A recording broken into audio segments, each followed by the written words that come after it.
inside the lab. Look at this picture right here. You see these little globes? Don't those look like orbs?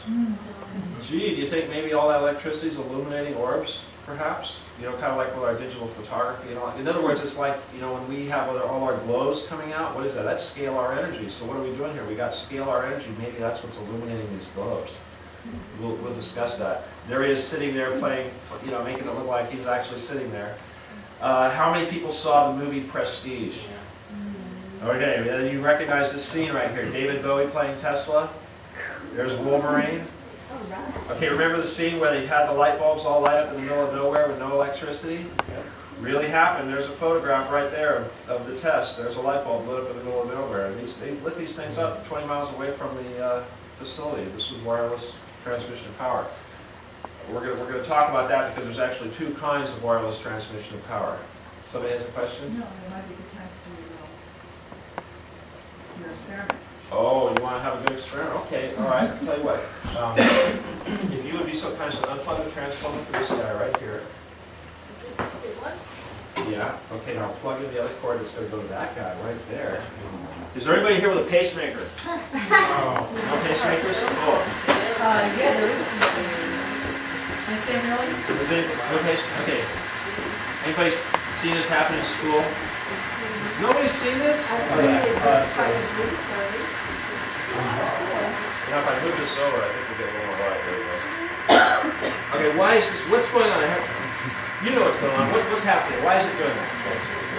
Why is it doing Yeah, that? what's making it light up? There certainly must be some sort of wireless energy coming out of there and stimulating the flow of photons and gas.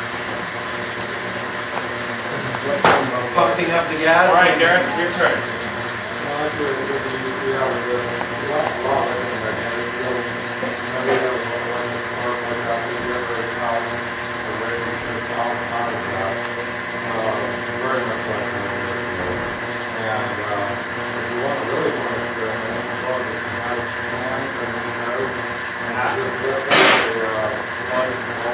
Make sure you're holding on to one end of it and ground yourself to that, and you'll light up the entire ball and put it in the electricity around the high tension. There's going to be fields all over the place. So the repass through all the time. Okay, what it's actually doing, what Derek said, is it's ionizing the gas inside here. It's not going through the little electrodes and making it work like a black and wire. It's actually entering here. It's stripping the electrons from the molecules inside here, and that's what we're seeing, right? And because those electrons are colliding with phosphorus, and that's what's making it glow. Correct? All right. You go ahead and turn it off. This, Well, it's taking the neon gas inside, and the neon gas in turn goes with the phosphorus that's coated on. Right. Now, the reason why I bought a couple different lights here is because we've got a couple different kinds of gas. Obviously, this black light. The old-fashioned bulbs tended to have nitrogen and argon and stuff like that inside them. Nowadays, they're just vacuum. And the nitrogen and the argon would have reacted a little bit differently, and that would have been a little more fun, but I didn't feel like going out and buying one of those. Almost all of the neon, nitrogen and neon. I'm sorry. Just that field test was also using noble gases. Those weren't even Those light bulbs probably had nitrogen in them, like I said. So that's what you're probably seeing. But again, another thing that should be considered is Tesla's light bulbs are not like the light bulbs of today. They only had one wire. Okay, unlike the light bulbs we have with the plus and the minus, he only had one wire that went into them. They essentially were one wire that went in, and it would be like a ball of carbon, and the ball of carbon was what produced the light. So they're not like conventional light bulbs we have today. I think it's important to point out to everybody, though, that when you illuminate that light bulb, it does make the FCC very upset. Yeah, no doubt, no doubt. You hear all the interference with the speaker going on too? Now, we're going to discuss how this works. You can probably light the neon by take that hoop on, stick it on top of that little pump. No, we could probably join hands and make electricity across the room if we wanted to. Let's move on. Uh-oh. Got the wrong hand for this. All right, there we go. Whoa! Dang it. Sorry, guys. Read this. All right. Okay. He was only in Colorado for 9 months, but he accomplished what he wanted to accomplish. He felt like he had discovered this big discovery. He was so confident. It was pretty secret, you know. He did all kinds of wild stuff, with lightning going across town and whatnot. But he took what he learned. He got a little bit of money, and he went to New Jersey, and he constructed this facility on Long Island. Right, what they call it. I'm sorry. Long Island. There's the map right there on the coast. Right, that's where the thing is. And this is really important because we talk about the Philadelphia experiment and Montauk and all that stuff, and this all kind of comes into Long Island has a really deep history when it comes to stuff like this. Okay, this is his big transmission tower they built for the wireless transmission of power, and we're going to get into that. Essentially, what is this? It's a monstrously big coil. It's one of these things, only huge. Inside of the shop, machine shop, there he is. Not that exciting. Okay, how does this stuff work? What exactly was he was trying to do? This kind of gives you an idea. Well, darn it. Hard, I wish somebody would do that for me. Okay, here we go, I'll just stand right here. I'm not going to get too much into Tesla coils, but if you look here, basically we have one coil that goes around another coil. So the one coil is essentially going around and it's causing the other coil to have the electrons moving. All right, I'm not going to do. All right, but here's a really important analogy right here. The Earth, the first one involves, let's see, the Earth's natural resonant frequency pulse. So in other words, the Earth has got this pulse. It's going like this. It's breathing. Okay?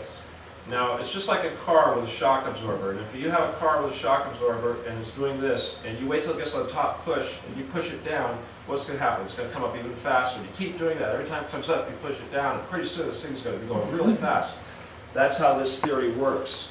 So basically, by calculating the Earth's pulse, by introducing an equal pulse at the peak of the pulse, he could send a stronger pulse to it. Now what's happening is he's introducing energy, and where's that energy going to go? It's got to go somewhere. If you don't tap the Earth and start sucking the energy out, it's going to make lightning somewhere, and it's going to come out. People think lightning comes down, it also goes up.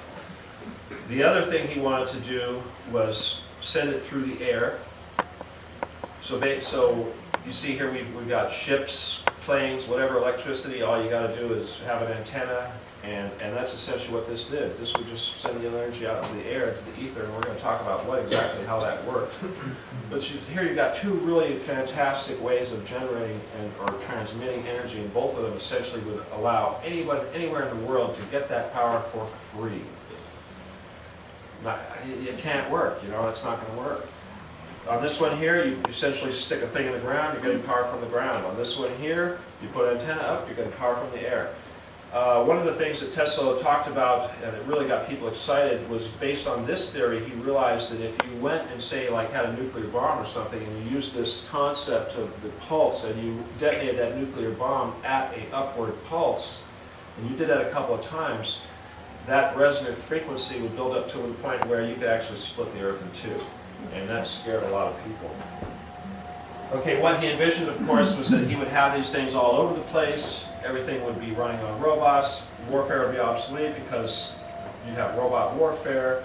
Another thing he thought was he'd have balloons floating up, and these things would be beaming down power. And personally, I kind of like the idea of the balloons. I think that'd be a hell of a lot prettier than these wires we have going all over the place right now.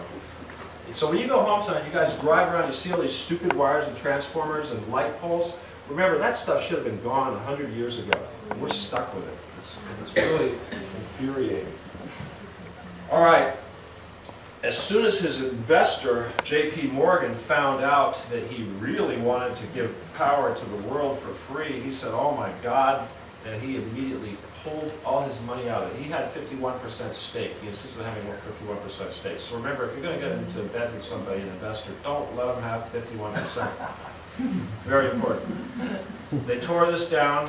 The site is still there today. There's a Tesla Society that's trying to have it put back together, and they were trying to build a new Tesla museum on the site in the United States, but it's probably never going to happen because the CIA is not going to let that happen. We will discuss why.